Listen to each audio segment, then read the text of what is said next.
किसी पत्र लेखन ने बताया है कि शरद चंद्र को विश्वास है कि मैं उसके ऊपर विरक्त हूँ। जो मुझे अच्छी तरह जानते हैं वे इतनी बड़ी भूल नहीं कर सकते। राष्ट्रीय नीति या किसी विषय में मत न मिलने को मैंने कभी भी फौजदारी दंड विधान के अंतर्गत नहीं माना। यदि मैं किसी दिन स्वराज्य सरकार का अधिनायक होता हूँ, ऐसा होने पर तुम पूर्ण रूप से निश्चित रह सकते हो कि मेरे साथ तुम्हारे संगीत का मेल ना होने पर भी तुम्हारा धन और जीवन सुरक्षित रहेंगे। शरद ने मेरे प्रति कोई अपराध नहीं किया है।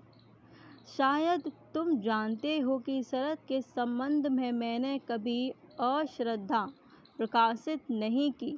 साहित्य के संबंध में शुरू से ही मैं उनकी प्रशंसा करता आ रहा हूँ। बहुत लोग कहानी लिखने में शरद को मुझसे श्रेष्ठ मानते हैं। यह मेरे चिंता करने की बात इसलिए नहीं कि काव्य रचना में मैं शरद से श्रेष्ठ हूँ। इस बात को बड़े से बड़ा निर्धक भी अस्वीकार नहीं कर सकता। तुम शायद जानते हो कि मैं बहुत दिन से होम्योपैथी की चर्चा करता आ रहा हूँ।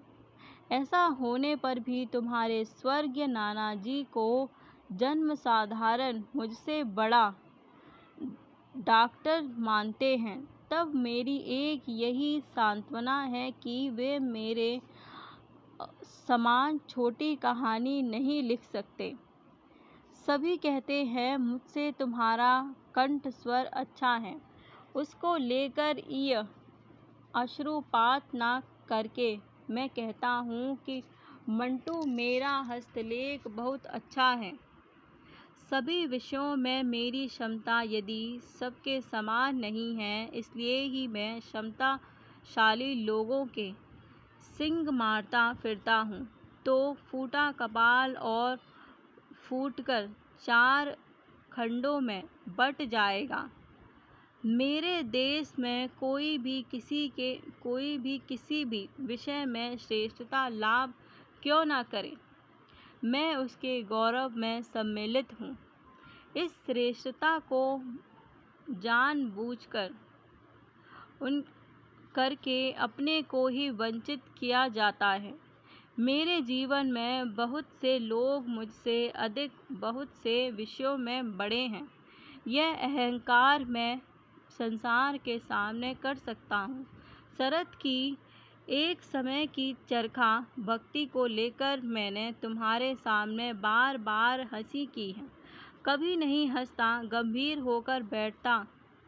यदि मेरे मन में लेश मात्र भी कांटे का घाव होता, कारण व्यक्तिगत कारणों से जिनसे मेरी विमुखता है, उनकी निंदा करने में मुझे बड़ी लज्जा आती है। जिसकी प्रशंसा नहीं कर सकता, उसकी निंदा नहीं करना चाहता। जब मेरे हाथ में साधन पत्रिका थी, तब मैंने साहित्य को अच्छा बुरा नहीं कहा था। बंकिम की 1-2 बार निंदा की है, क्योंकि उनकी प्रशंसा करना मेरे लिए स्वाभाविक था। उनका ठिकाना नहीं जानता, तुम निश्चय ही जानते हो। इसीलिए उनसे मिलकर या पत्र द्वारा बता दो कि मैं सर्वांतः कारण से उनकी कल्याण कामना करता हूँ। चरखा छोड़कर उन्होंने कलम पकड़ी है, इससे मैं खुश हुआ हूँ, क्योंकि उनकी कलम से देश की उन्नति का जो सूत्रपात होगा, चरखे से वह नहीं होगा। किंतु यदि वह खामखा चक्रधर बनते भी हैं, तो उनके विरुद्ध मैं कभी भी चक्रांत षड्यंत्र नहीं करूँगा। यद्यपि इस पत्र में कवि गुरु की विनोद प्रियता की मुखर हुई है, लेकिन उनकी भाषा के पीछे उनके मन में उठने वाले अंतर्द्वंद की झांकी भी मिलती है। उन दोनों को लेकर उस काल के साहित्यिक चेले चांटे जो षड्यंत्र करते रहते हैं, वह भी इस पत्र को स्पष्ट हो जाता है। यह भी इस पत्र से स्पष्ट हो जाता है। यह मान लेना बहुत कठिन नहीं है कि कभी गुरु के मन में शरद के प्रति दुर्भावना नहीं थी। गिरिजा कुमार बसु को लिखे अपने एक पत्र में उन्होंने यह बात एक बार फिर स्पष्ट की है। शरद से कहो कि उनके ऊपर क्रोध होना कष्टदायक है, क्योंकि स्वभाव के विरुद्ध है। जिसमें जो कुछ अच्छा है उसको अच्छा कहने के लिए मुझमें खूब छगकुलता है। इसीलिए प्रतिकूलता होने पर मैं प्रतिकूल नहीं हो सकता। शरद ने मेरी प्रति कोई अपराध किया हो मैं नहीं जानता। यदि मेरे साथ उनका किसी विषय में मत नहीं मिलता, उसको लेकर झगड़ा करना मेरे लिए संभव नहीं है। अपने बारे में भी मत स्वतंत्र का दावा करता हूँ। इस संबंध में दूसरों के दावे की भी रक्षा करता हूँ। साहित्य में शरद का गौरव चिरंतन हो, परिव्याप्त हो, उनके गौरव से देश का गौरव बढ़े, यह मेरी आंतरिक कामना है। क्या हो मैं नहीं जानता। यदि मेरे साथ उनका किसी विषय में मत नहीं मिलता, उसको लेकर झगड़ा करना मेरे लिए संभव नहीं है। अपने बारे में भी मत स्वातंत्र्य का दावा करता हूँ। इस संबंध में दूसरों के दावे की भी रक्षा करता हूँ। साहित्य में शरद का गौरव चिंतन हो, परिव्याप्त हो, उनके गौरव से देश का गौरव बढ़े, यह मेरी आंतरिक कामना है। गुरुदेव ने जो कामना व्यक्त की है वह निरंतर फलीभूत हो रही थी। उनके गौरव से देश का गौरव सचमुच बढ़ा रहा था। देश के बाहर भी उनकी ख्याति पहुंच गई थी। श्रीकांत प्रथम पर्व का अनुवाद कर अंग्रेजी में हो चुका था। डॉक्टर कनाई गांगुली ने उसका अनुवाद इतालवी भाषा में भी किया था।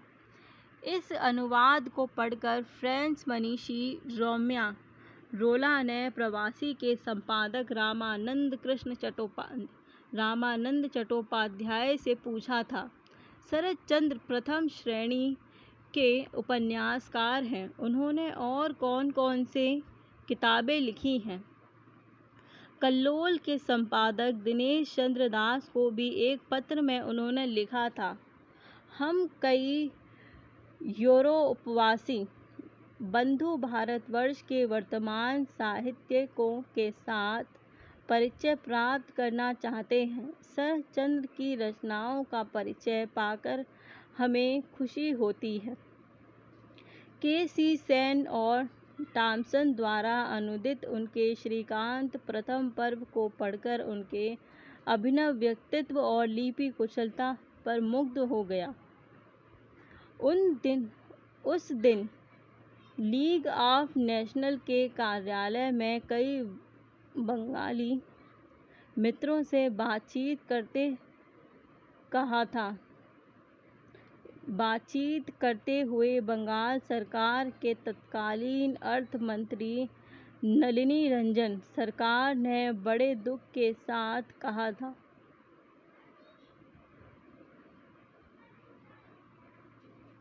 बंगाल का नाम नहीं सुना। उसी दिन लीग ऑफ नेशंस के कार्यालय में कई बंगाली मित्रों से बातचीत करते हुए बंगाल सरकार के तत्कालीन अर्थ मंत्री नलिनी रंजन सरकार ने बड़े दुख के साथ कहा था, एक रविंद्रनाथ को छोड़कर पश्चिम के देशों में और किसी बंगाली का नाम नहीं सुना जाता। पास ही एक विदेशी महिला बैठी हुई थी।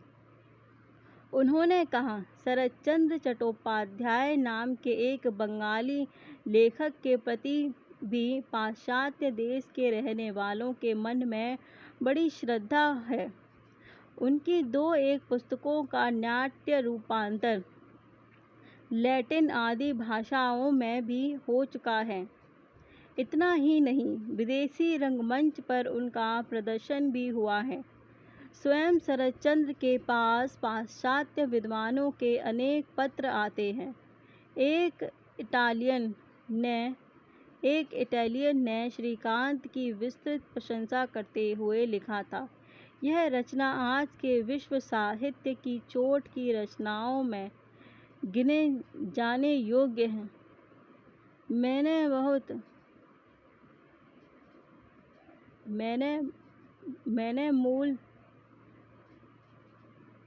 स्वयं शरतचंद्र के पास पाश्चात्य विद्वानों ने अनेक पत्र आते थे। एक इटालियन ने श्रीकांत की विस्तृत प्रशंसा करते हुए लिखा था, यह रचना आज के विश्व साहित्य की चोटी के रचनाओं में गिने जाने योग्य है।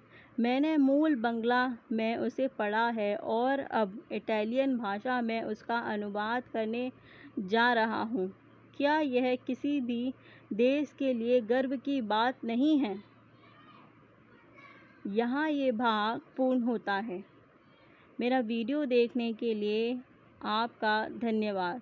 मैं आपसे फिर मिलूँगी एक नए वीडियो में एक नए भाग के साथ। तब तक के लिए आप सभी को नमस्कार।